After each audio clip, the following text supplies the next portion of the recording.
हमारे YouTube channel success life में आप सबका स्वागत है। दोस्तों, आज की कहानी जो मैं आपको सुनाने जा रही हूँ, यह कहानी बहुत ही ज्ञानवर्धक कहानी है। जो लोग इस कहानी को पूरे मन से और दिल से सुनते हैं, उसके घर में कभी भी कोई क्लेश उत्पन्न नहीं होता। उसके घर में हमेशा सुख और शांति बनी रहती है। उसके घर में माता लक्ष्मी का सदा आगमन रहता है। यह तो आपने सुना ही होगा कि जिसके घर में रोज झगड़ा होते हैं, रोज क्लेश होते हैं, उस घर में कभी भी बरकत नहीं होती। उस घर में कभी भी माता लक्ष्मी का आगमन नहीं होता। और जिसके घर में सुख शांति होती है, उस घर में सुख समृद्धि के आगमन होता है। तो दोस्तों, माता लक्ष्मी का उस घर में वास होता है। उस घर में सदा उसका वास बना रहता है। इस कहानी को सुनने के बाद हमको हमें यह पता चल जाएगा कि हमें घर में लड़ाई झगड़ा क्यों नहीं करना चाहिए। जिसके घर में लड़ाई झगड़ा होते हैं, तो वो उसे कैसे रोक सकते हैं, क्योंकि घर में सुख शांति का होना बहुत जरूरी है। क्योंकि जहाँ सुख शांति होता है, वहीं माता लक्ष्मी निवास करती है। जहाँ क्लेश उत्पन्न होते हैं, लड़ाई होते हैं, तो वहाँ माता लक्ष्मी का वास नहीं होता और वहाँ माता लक्ष्मी आगमन नहीं करती। इस कहानी को पूरे मन से सुनने के बाद यह कहानी आपके जीवन में बहुत सारी सीख देंगी। ये बहुत ही ज्ञानवर्धक कहानी है, इसे जरूर सुने। दोस्तों, एक जंगल में एक मोर और मोरनी रहते थे। मोर और मोरनी बहुत ही हंसी खुशी जंगल में रहा करते थे। एक दिन मोरनी मोर से कहती है कि हे प्रिय, हमें यहाँ से चलना चाहिए। हमें वहाँ चलना चाहिए जहाँ हमारा समाज के लोग रहते हैं। काफ़ी सारे मोर और मोरनी रहते हैं, हमें वहाँ चलना चाहिए। मोर मोरनी से कहता है कि हे प्रिय, ये अगर हम वहाँ चले गए तो लड़ाई झगड़ा होगा। हम दोनों की जंगल में कितना सुकून से रहते हैं, हमें वहाँ जाने की क्या ज़रूरत है। लेकिन मोरनी जिद करने लगती है। मोर भी मान जाता है। मोरनी की जिद करने पर वे दोनों उड़कर एक नगर में चले जाते हैं। उसी नगर का राजा पशु पक्षियों की भाषा को आसानी से समझता था। उसे राजा ने करव शास्त्र की पढ़ाई कर रखी थी। करव शास्त्र का मतलब ही यही होता है कि पशु पक्षियों की भाषा को समझ पाना। वह राजा सभी प्रकार के पशु पक्षियों का आवाज को समझ पाता था और जीव जंतुओं के आवाज को भी बखूबी समझता था। तो वह क्या कर रहा है, दोनों मोर और मोरनी किशनगढ़ में आ जाते हैं। एक दिन की बात है, राजा अपनी रानी से कहता है कि ए रानी, मुझे बहुत तगड़ी भूख लगी है, आप मुझे भोजन खिला दीजिए। राजा की रानी की भोजन बनाकर, कई प्रकार की भोजन बनाकर, एक हाथ में पानी का लोटा और दूसरे हाथ में खाना का थाली लेकर राजा के पास पहुंचती है। रानी जैसे ही भोजन का थाली राजा के समक्ष रखती है, तो यह चावल का टुकड़ा नीचे गिर जाता है। वहीं पर कुछ चींटियां घूम रही थी, तो एक चींटी के टुकड़े लेकर वहां से जाने लगती है। राजा बैठा इन सब घटना को देख रहा था। उसी चींटी के पास में तुरंत ही एक बड़ा चीता आता है और वह चींटी से कहता है कि हे प्रिय, चावल का टुकड़ा मुझे दे दीजिए और तुम वापस जाओ, उसे राजा के थाली से दूसरा चावल का टुकड़ा लेकर आओ। उनकी बातों को राजा पूरी तरह से सुन रहा था, क्योंकि राजा हर जानवर पशु पक्षियों की भाषा को समझ सकता था। तो राजा वहीं बैठा सुन रहा था कि चीता चींटी से यह बात कह रहा होता है। चींटी चीता से कहती है कि नहीं, मैं नहीं जाऊंगी। अगर यह बात राजा को पता चल जाएगी तो राजा मुझे मार देगा। फिर चीता चींटी से कहता है कि तुम जाओ, राजा को नहीं पता चलेगा। चींटी फिर जाने की कोशिश तो करती है, लेकिन आधे रास्ते से वापस चली आती है और चीते से कहती है नहीं, मैं नहीं जाऊंगी। हो सकता है राजा को पता चल जाए और राजा मुझे मार दे। राजा उन दोनों को देख रहा था तो चीता को इस बात का हो जाता है कि राजा हमारी बात को समझ रहा है, कि देखो लगता है राजा हमारी बात को समझ रहा है। राजा ने हमारी बातों को सुन लिया है, इसलिए वो हमें ही देख रहा है। चींटी चीता से कहती है, अगर राजा ने हमारी बातों को सुन लिया है, अगर ये बात राजा किसी और को बताया तो उसी समय पत्थर का बन जाएगा। राजा चींटा और चींटी की बात को बाखूबी सुन लेता है और समझ लेता है। राजा इस बात को सुनकर हंसने लगता है। राजा को हंसी आने लगती है। जैसे ही राजा को हंसी आती है, उधर राजा की रानी रसोई से बाहर आती है। वो जैसे ही रसोई से बाहर निकलती है, राजा उसे हंसता हुआ दिखाई देता है। रानी राजा को हंसते हुए देखकर सोचने लगती है कि शायद मुझसे कोई गलती हुई है, इसलिए राजा साहब हंस रहे हैं। रानी राजा के पास आती है और कहती है कि हे महाराज, क्या मुझे कोई पाप हुआ है मुझसे? क्या मुझसे कोई गलती हुई है कि आप इतने जोरों से हंस रहे हैं? राजा रानी से ही नहीं, ऐसी कोई बात नहीं है, मुझे बस यूं ही हंसी आ गई। रानी जिद करने लगती है और कहती है, आपको मुझे बताना पड़ेगा कि आप क्यों हंस रहे हैं। राजा बार बार मना करता है, क्योंकि राजा को पता था, क्योंकि चींटी ने कहा है कि अगर मैं चींटी वाला बात किसी को बताऊंगा तो मैं पत्थर का बन जाऊंगा। इसलिए राजा रानी को यह बात नहीं बताना चाहता था, लेकिन रानी बार बार जिद करती है और कहती है कि आपको मुझसे बताना ही पड़ेगा कि आप क्यों हंस रहे हैं।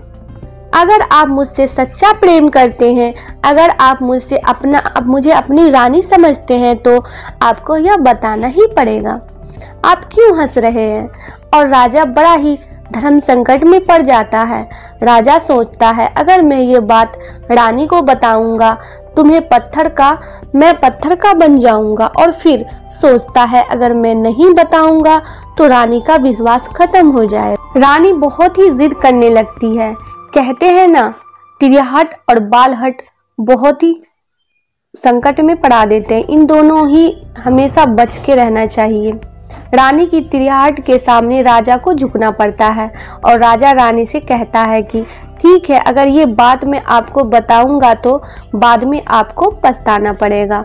रानी कहती है कि अभी तो आपका कह रहे थे कि कोई बात नहीं है, अभी आप कह रहे हैं कि मुझे पछताना पड़ेगा। रानी कहती है कि जरूर कोई गहरी बात है, और रानी और ज्यादा जिद करने लगती है।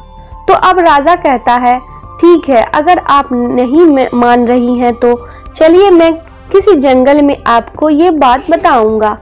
राजा रानी रथ के सवार होकर जंगल के लिए निकल जाते हैं। जैसे ही वो घनघोर जंगल में पहुंच जाते हैं तो अब राजा सारी बात रानी को सुनाने लगता है। जैसे ही राजा थोड़ी थोड़ी बात रानी को सुनाते गया, वैसे वैसे ही धीरे धीरे पत्थर का बनता गया। जैसे राजा आधी बात रानी को सुनाई, वो आधा पत्थर का हो गया। राजा फिर दिखाता है कि रानी, मैं धीरे धीरे पत्थर का बनता जा रहा हूँ, तुम बाद में बहुत पछताओगी। रानी कहती है कि राजा साहब की महाराज थोड़ी सी बात बची है, आप उसे भी सुना दीजिए। राजा पूरी बात बता देता है और आज आप पूरा पत्थर का बन जाता है। रानी जिद के कारण राजा पूरा पत्थर का बन जाता है। रानी पूरे जोर से रोने लगती है। रानी उसे पत्थर को हिलाने की कोशिश करती है, लेकिन भारी भरकम पत्थर कैसे हिल पाता, क्योंकि राजा बहुत ही भारी था। राजा पत्थर का बन जाता है और उधर रानी रोती है छाती पीटकर। तो जीव जंतु से सहायता के लिए गुहार करती है। इन सब की कहानी मोर और मोरनी बाखूबी देख रही होती है अपनी आंखों से। तो उसके बाद मोर और मोरनी को दया आ जाता है। मोर मोरनी से कहता है कि हे प्रिय, ये क्या हुआ, वहां से हम यहाँ चले आए। मोर मोरनी से कहती है कि प्रिय, ये रानी बहुत ही दुखी हो रही है, हमें इसकी सहायता जरूर करनी चाहिए। यह इतना भी लाभ कर रहे हैं, इसकी ज्यादा तो सहायता हम नहीं कर सकते, लेकिन कम से कम इसको धीरज तो दे ही सकते हैं, यानी इसको विश्वास तो हम ही दे सकते हैं। यही सोचकर मोर और मोरनी उसे रानी के पास जाते हैं और जाकर रानी से कहते हैं कि रानी साहिबा, जो हुआ तो गलत हुआ, लेकिन आप जरा धीरज रखिए, अपने आप को थोड़ा संभालिए। आपके पीछे पूरे राज्य हैं, राजा तो पत्थर का हो ही चुका है, अब आपकी राज्य के कारोबार आपको ही संभालना है। रानी मोर मोरनी की बात सुनने के बाद कहती है कि भाई मोर मोरनी, मैं अपने आप को कैसे संभालूं, क्योंकि अब तो मेरा संसार ही उजड़ गया है, क्योंकि मेरा पति परमेश्वर पत्थर का बन चुका है। अब मैं क्या करूं? राजा तो इंसान अच्छे वाले भले, लेकिन यह पत्थर कैसे हो गए? रानी भी वही बात बताने लगती है जो राजा ने चींटी वाली बात रानी को बताई थी। रानी वही बात मोर और मोरनी को बताने लगती है और रानी भी धीरे धीरे करके पत्थर का बन जाती है। और जब रानी पत्थर की हो जाती है और राजा तो पत्थर का हो ही चुका था, जब दोनों पत्थर के हो जाते हैं, उधर मोर मोरनी को चिंता सताने लगती है। उधर मोर और मोरनी बहुत ही दुखी हो जाते हैं। मोर मोरनी को यह चिंता सताने लगती है कि यह भी पत्थर का, हम भी पत्थर के हो जाएंगे। मोर मोरनी को यहाँ पर सताने लगती है कि अभी पत्थर हम पर भी एक विपदा आ सकती है, क्योंकि राजा भी उसी चींटी वाले बात से पत्थर का हो चुका है और रानी भी उसी चींटी वाले बात से पत्थर की हो चुकी है। मोर मोरनी से कहता है कि हम पर भी यह खतरा मंडरा रहा है, क्योंकि तुम स्त्रियों से कोई बात छिपती नहीं। दोस्तों, वो बेवकूफ दूर जाने से क्या फायदा है, यह संकट तो धरती के किसी भी कोने में हमारा पीछा नहीं छोड़ेगा। यह खतरा तो हमेशा हमारे ऊपर मंडराता रहेगा। अगर जाने अनजाने में भी हमारे मुख से यह निकल गई तो हम भी पत्थर के बन जाएंगे। इसी बात को लेकर मोर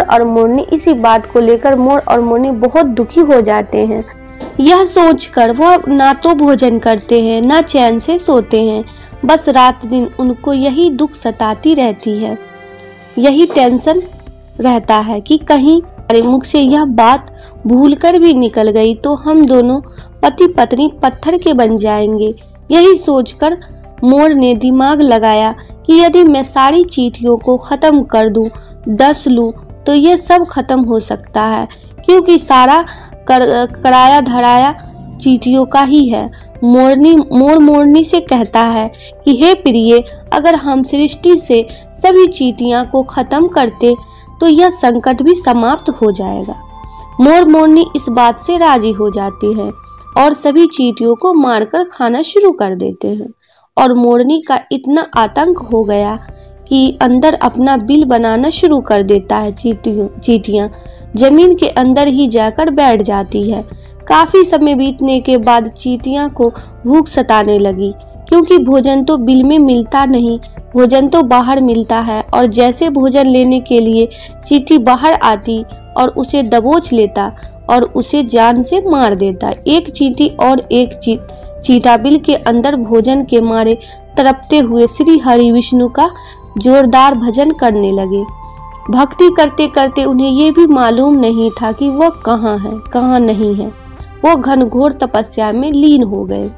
अंत में जाकर श्री हरि विष्णु उन्हें दर्शन देते हैं और भगवान विष्णु कहते हैं कि चींटी चींटा, तो जो तुम्हें मांगना है मांग सकते हो। हम तुम्हारे भक्ति से परेशान हैं, क्योंकि चींटा और चींटी ने निराधार भक्ति की थी, नहीं कोई जल ग्रहण किया और ना ही कोई। इसलिए भगवान विष्णु बहुत जल्दी प्रसन्न हो गए और आकर कहने लगे कि यह चींटा चींटी, जो तुम्हें मांगना है मांग सकते हो, हम तुम्हारे भक्ति से बहुत प्रसन्न हैं। उधर चींटा और चींटी न जाने कितने दिनों से भूखे और प्यासे दोनों एक ही बात कहते हैं कि हे प्रभु, अगर आप हमें वर देना चाहते हैं तो हमारे पेट में गांठ लगा दीजिए। उन्हें सोचा अगर हमारा पेट ही नहीं होगा तो हम बाहर क्यों जाएंगे और मोर नहीं हमें नहीं खा पाएंगे। इसलिए उन्होंने मांगा कि हे प्रभु, हमारे पेट में गांठ लगा दीजिए। भगवान विष्णु कहते हैं तथास्तु, और चींटियों के पेट में गांठ लग जाती है। आज भी उन चींटियों के पेट में गांठ लगी हुई है। चींटियों का पेट नहीं होता। फिर चींटा और चींटी भगवान विष्णु से कहते हैं कि हे प्रभु, हमारे पेट में तो गांठ लग गई है, लेकिन अभी भी हमें मोर और मोरनी से खतरा है। मोर और मोरनी नहीं हमारे इंतजार में अभी भी ऊपर जमीन पर बैठे हैं और वे लोग हमें जैसे ही देखेंगे हमें मार देंगे। भगवान विष्णु मोर कहते हैं कि जाते हैं और मोर कहते हैं कि हे मोर, तुम चींटियों को शिकार क्यों करते हो? बंद करो, इसमें चींटियां का कोई दोष नहीं है। जो दोषी था वो राजा था, क्योंकि राजा ने ग्रास शास्त्र के पर रखी थी, इसलिए वो सभी जीव जंतुओं का भाषा को समझने में सक्षम था। उसके साथ साथ वो जिन भाषा को समझता था उनका रूप बदलने में भी वह सक्षम था। उन पशु पक्षियों का वह रूप धारण किया करता था, और जब वह राजा रूप धारण करता था तो उन पशु पक्षियों के साथ संभोग भी किया करता था, और जब वह पशु पक्षी गर्भ धारण करते तो उसे छोड़कर के यहाँ इंसान बन जाता था, और फिर ऐसी पशु पक्षियों पर वह जोड़कर हंसता था। इसी मूर्खता के कारण ही आज ये राजा पत्थर का बना पड़ा है। मोर कहता है कि यह है प्रभु, उनकी पत्नी का उनके रानी का क्या दोष था? श्री हरि विष्णु कहते हैं कि उनके पत्नी भी उनके इस पाप में भागी है, क्योंकि उनके पत्नी अगर उनको रोकते तो वह इतना बड़ा पाप नहीं करता, इसलिए उनकी रानी इस पाप की भागीदारी है, इसलिए आज वह भी पत्थर का बन चुकी है। श्री हरि के समझाने के बाद, श्री हरि के कहने के बाद मोर उनसे कहता है कि हे प्रभु, अगर इस बात को हम किसी और से कहें जो कि रानी ने मुझसे सुनाई है तो क्या हम पत्थर का बन जाएंगे? श्री हरि विष्णु कहते हैं कि तुम्हारा यह शराप समाप्त हो चुका है। तुम्हें किसी से कहने पर कोई फर्क नहीं पड़ेगा, आप किसी से भी कह सकते हैं। तुम्हारे ऊपर से एक खतरा टल चुका है। मोर और मोरनी बड़ी प्रसन्न हो जाते हैं, उनका खुशी का कोई ठिकाना नहीं रहता।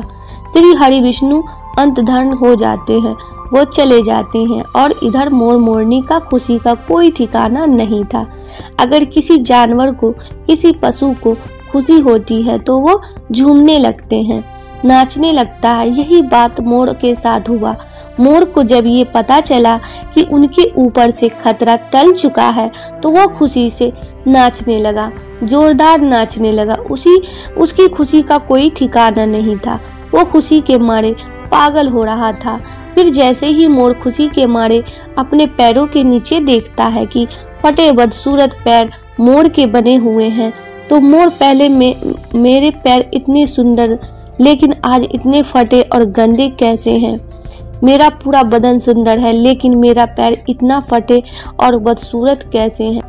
क्योंकि उसने बहुत सारे चींटी मार मार कर खाई थी और मोरनी ने भी खाई थी, इसलिए उनका पैर फट गए, वह बहुत बदसूरत हो गए।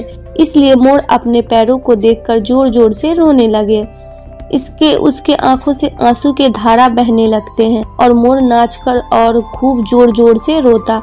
मोर के आंसू को देखकर, मोरनी के प्यार को देखकर भगवान श्री हरि फिर से दर्शन देते हैं। मोर मोरनी को आशीर्वाद देते हैं और कहते हैं कि तुम्हारा प्रेम ऐसे ही सदैव बने रहे, कि तुम्हारे पंख को हम मुकुट बनाकर धारण करेंगे। इसलिए कहते हैं कि जब श्री कृष्ण के रूप में श्री हरि धरती पर आते हैं तो वह मोर का पंख अपने मुकुट में धारण करते हैं।